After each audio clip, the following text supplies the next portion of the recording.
নমস্কার, আমি মৌমিতা। আমার নতুন একটি ভিডিওতে আপনাদেরকে স্বাগত। এই দিনটি ছিল 11ই জুলাই। আর দেখো আজকে কিন্তু যাবো আমরা সুন্দরবন ইলিশ উৎসবে। এই জন্য কিন্তু সকাল সকাল উঠে পড়েছি। আর চোখ মুখের অবস্থা কিন্তু খুবই খারাপ। একদম 3:30টার সময় ভোর ভোর উঠে পড়েছিলাম। একদম স্নান করে রেডি হয়ে এখন কিন্তু আমি পুজোটাকেও দিয়ে নিচ্ছিলাম। আর দেখো পুজো দেওয়া কমপ্লিট করেই আমি কিন্তু একেবারে রেডি হয়ে পড়েছিলাম যাবার জন্য।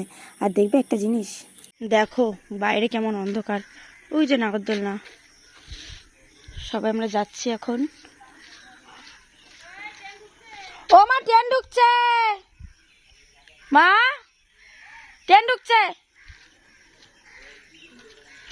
ওই যেটা আমাদের ট্রেন ঢুকছে এখন, জানি না বুঝতে পারছো কিনা। ওই তো যখন থেকে চিল্লাচ্ছে ট্রেন ঢুকে গেছে, এখানে আসো। চলো এখন যাই। জেঠু মায়ের সাগাতে আমরা যাচ্ছি। তোজো, এ তোজো, টাকা টাকা কেমন লাগছে সকালবেলা করে উঠে? পাখি উঠে পড়েছে। তুমি কি লিপস্টিক দিয়েছো? কি দিয়েছো? এই দেখো এখন কিন্তু দেখতে দেখতে আমাদের ট্রেনটাও চলে এসেছিলো। তো যাই হোক, চলো এখন কিন্তু ট্রেনে উঠে পড়া যাক। আমরা সকলে কিন্তু একদম ভীষণ পরিমাণে সুপার এক্সাইটেড। চলো, ট্রেন চলে এসছে বঙ্কিমনগরে, এখন ট্রেনে উঠে পড়ি। আমি তো বললাম এটা লেডিস, এটাও লেডিস। ভ্যানের পর এখন লেডিস থাকে। গিয়ে গিয়ে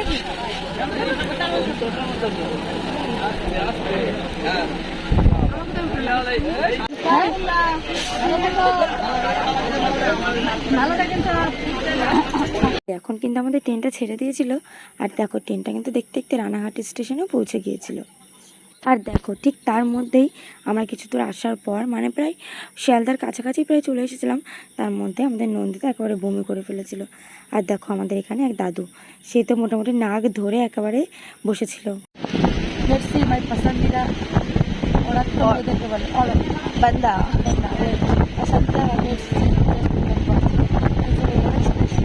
এটা ছাড়লে পরে দেখানো যাবে।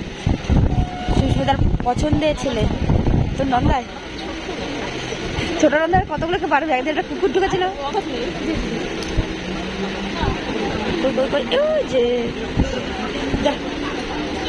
আর দেখো নন্দিতা তো একেবারে বমি করে একেবারে ক্লান্ত হয়ে বসে পড়েছিল। আর সেটা দেখে সুস্মিতারা আমরা সবাই মিলে হাসাহাসি করছিলাম। যেভাবে বসেছিল সেটা দেখেই বেসিক্যালি হাসছিলাম। যে আর সুস্মিতা ওকে বলছিল যে দিদি কি লোকের বাড়িতে কি মানে সেন্টার থেকে ঢুকেছেন নাকি নিজের থেকেই ঢুকেছেন, আপনি কি ডেলি প্যাসেঞ্জারই করেন, এরকমভাবে বলছিল। আর নন্দিতা বলছিল যে হ্যাঁ হ্যাঁ হ্যাঁ আমি সেন্টার থেকেই ঢুকেছি। আর এই দেখো এখন কিন্তু দেখতে দেখতে আমাদের ট্রেনটা শিয়ালদাতে এসে পৌঁছে গিয়েছিল। আর এখন চলো, আমরা সকলেই নেমে পড়েছিলাম। এখন আমরা যাবো আমাদের সাউথ লাইনের দিকে ক্যানিং লোকাল ধরার জন্য। চলো এখন সাউথের দিকে ক্যানিং লোকাল ধরতে যাওয়া যাক। এখন দেখো স্টেশনে এসে আমরা কিন্তু চলে এসেছিলাম এখানে কলা কিনতে। তার কারণ আমার মা কিছু রুটি বানিয়েছিল আগের দিন রাতে, তো সেগুলো কিছু কিছু বেঁচেছিল। তো আমরা সেগুলোকে একবারে প্যাক করে নিয়েছিলাম, যেহেতু বাড়ি থাকলে নষ্ট হবে এই জন্য বেসিক্যালি নিয়ে আসা, যে বাড়ি থেকে নষ্ট হওয়ার থেকে নিয়ে আসি তো সবাই মিলে এখানে খেয়ে নেওয়া যাবে। যাক এখন দেখো কলা কিনে নিয়ে এসেছি আমরা কিন্তু এদিকে সবাই মিলে এখন কিন্তু রুটি আর কলা কিন্তু খেয়ে নিচ্ছিলাম। এই দেখো আমরা কিন্তু কিছুক্ষণ খাওয়া দাওয়া করে বসতে না বসতেই দেখি আমাদের ট্রেনটা অ্যানাউন্সমেন্ট করে দিয়েছে যে কোন স্টেশনে আসছে। তো আমরা কিন্তু সেই জন্য তখন তৈরি করে সেই স্টেশনের দিকে চলে যাচ্ছিলাম সকলে মিলে। আর ট্রেনটা সত্যি বলতে এত পরিমাণে ভিড় ছিল। আর তার থেকেও যেটা বেশি সেটা হচ্ছে এখন ধরো সুন্দরবন ইলিশ উৎসবের জন্য প্রচণ্ড পরিমাণে ভিড় হয়। তো এই জন্য কিন্তু দেখো এত ভিড়ের মধ্যে সত্যি এত চিড়ে চ্যাপটা হয়ে গিয়েছিলো। যাই হোক দেখতে দেখতে এখন কিন্তু আমরা চলে এসেছিলাম ক্যানিংয়ে। আর দেখো ক্যানিংয়ে এসে কিন্তু তোমাদের বুঝতে কোনো রকমই অসুবিধা হবে না। তার কারণ এই যে যার ট্রাভেলসের নাম অনুযায়ী সবাই কিন্তু প্ল্যাকার্ড নিয়ে দাঁড়িয়ে আছে।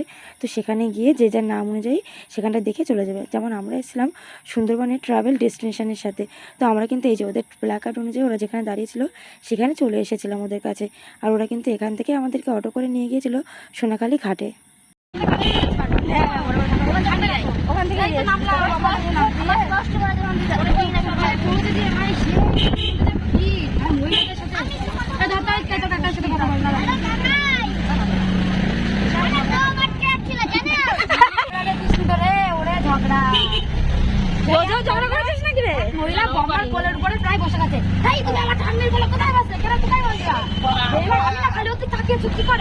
কি হয়েছে?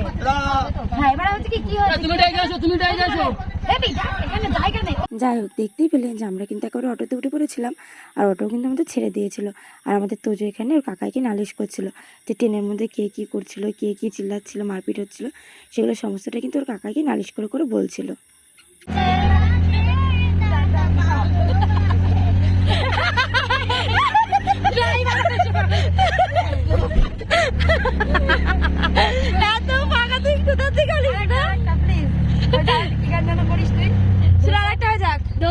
डोसा इडली सांबर चटनी चटनी रोटी ओजा गान শুনে চাপাতি চাপাতি চাটনি বাটি না ওজা গান শোনা দিচ্ছে এর পরে গানই হয় না পিঠে লাগে ভালোবেসে দিয়েছে দেখেছিস আরে বাবা শোয় রে পিঠে চালা তো ওই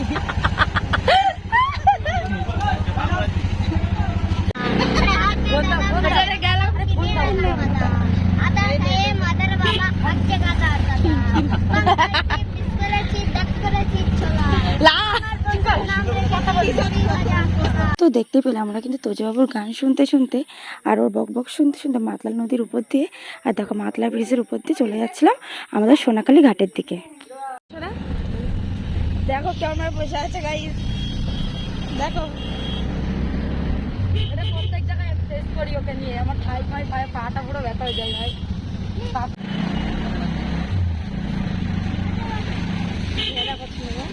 চলে এসছি আমরা। এই দেখো এখন কিন্তু আমরা পৌঁছে গেছিলাম ঘাটে, আর এখানে এসেও কিন্তু তোমাদের বুঝতে কোনো রকমের কোনো অসুবিধা হবে না যে তোমরা ঠিক কোথায় যাবে বা কি করবে। প্রত্যেকে কিন্তু প্ল্যাকার্ড নিয়ে এখানেও দাঁড়িয়ে থাকবে যে তুমি যেই ট্রাভেলসের সাথে এসো সেই ট্রাভেলসের নাম অনুযায়ী তুমি তাদের কাছে চলে যাবে, ওরাই তোমাকে বলে দেবে যে তুমি ঠিক কোন বোটে যাবে, কোন বোটে উঠবে, সেখানে সমস্তটা ওরা কিন্তু ডিটেলস তোমাকে বলে দেবে, এমনকি মানে বোটেও তোমাকে তুলে নেবে। যাই হোক আমরাও কিন্তু এখন চলে এসেছিলাম, আর এখন কিন্তু দেখো আমরাও উঠে পড়ছিলাম আমাদের নিজস্ব বোটে।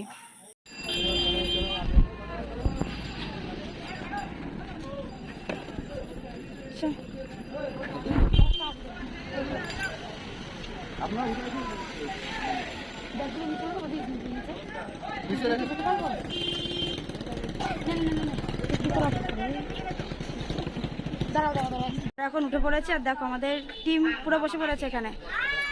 হ্যালো, সময় ট্রেনে খুব বাজে এক্সপেরিয়েন্স হয়েছিল, এখন একটু ভালো লাগছে। সোনা কেমন লাগছে বল? হ্যাপি হ্যাপি, খুব সুন্দর ব্যবস্থা এখানে, জল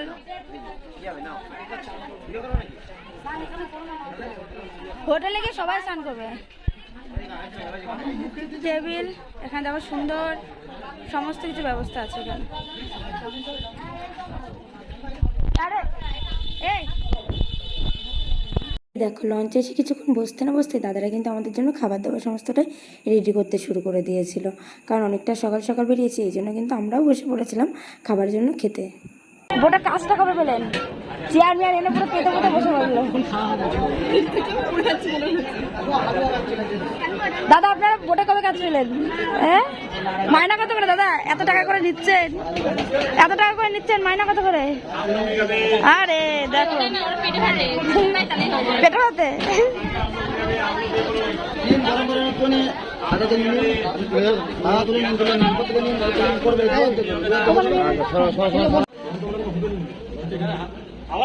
আমাদের কিন্তু চলে এসেছে এখন টিফিন, লুচি আলুর দম, আর তার সাথে একটা করে রসগোল্লা। কেমন লাগছে তোজো? কেমন লাগছে?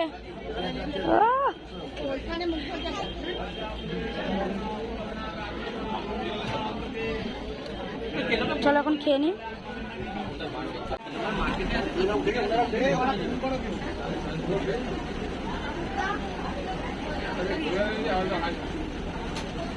লঞ্চ ছেড়ে দিতে মজা হচ্ছে, লঞ্চ ছেড়েছে অনেক মজা হচ্ছে, খাবারটা খেতে ভালো লাগছে। এই দেখো মোটামুটি সকালে টিফিনটা করার পরেই কিছুক্ষণ পরে কিন্তু আমাদের দিয়ে দিল লিচুর জুস, সবাইকে একটা একটা করে দিয়ে দিল, এইটাই কিন্তু সবাই এখন খাচ্ছিলাম। কেমন?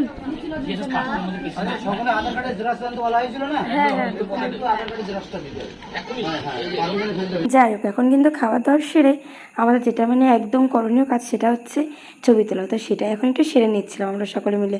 আর দেখো শুধু কিন্তু আমি যে তুলছি তাও কিন্তু নয়, আমি সুস্মিতা নন্দিতা আমরা সকলে মিলে কিন্তু একটু ফটো তুলে নিচ্ছিলাম। আর তার মধ্যেই দেখো আমার বম্মা এখানে এসেও কিন্তু ঘুমাচ্ছিল। দেখো আমার বৌমা পুরো ঘুমিয়ে পড়েছে এখানেও, ট্রেনের মধ্যে দুটো ট্রেনে ঘুমিয়েছে, এখন এখানেও ঘুমাচ্ছে। আমার বাসে ঘুমিয়েছি তো, আমি জানি যে খাচ্ছিলাম। হ্যাঁ আমার বাসে যেত আমি ঘুমাচ্ছি।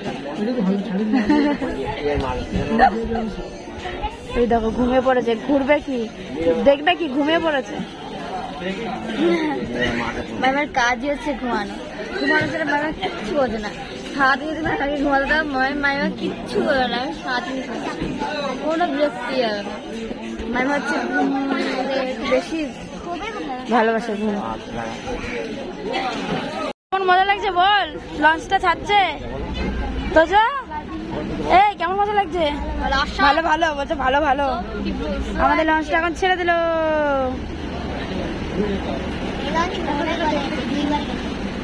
তুই বেলুন ফেলবি? বেলুন ফেলবি না নদীতে? দেখো মাতলাল নদীর ব্রিজ হয়েছে। মাতারা জয় মাতারা। আমরা এটা দিয়ে আসলাম না তখন, এভাবেই তো আরে এটা না,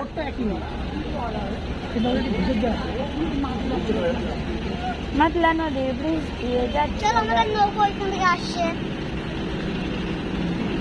এখানে নৌকাটা দাঁড়িয়েছিল।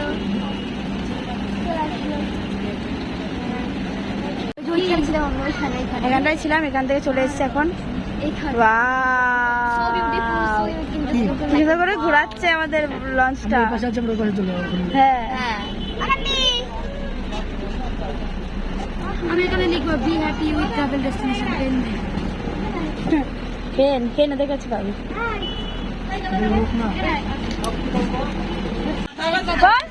এই সাগর পারে আইসা আমার মাতাল মাতাল লাগে, রূপ দেখি আমার পিঞ্জরায় সুখের পক্ষী জাগে। খুব মজা পাচ্ছিস নাকি? দেখি কি লিখলি, পেন কোথায় পেলো? আমি ভাবছিলাম বদ্দার কাছে বল, দেখ কাছে হয়তো। দাঁড়া দাঁড়া, এদিকে আন এদিকে আন, বোঝাচ্ছে না।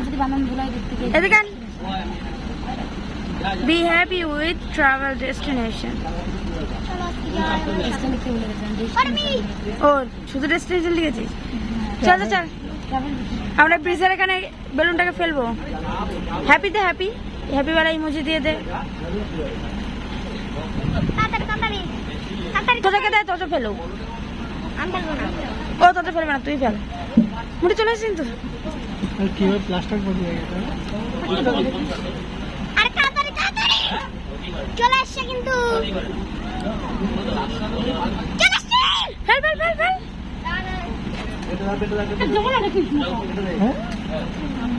ফেল রে ফেল রে ফেলে ফেলে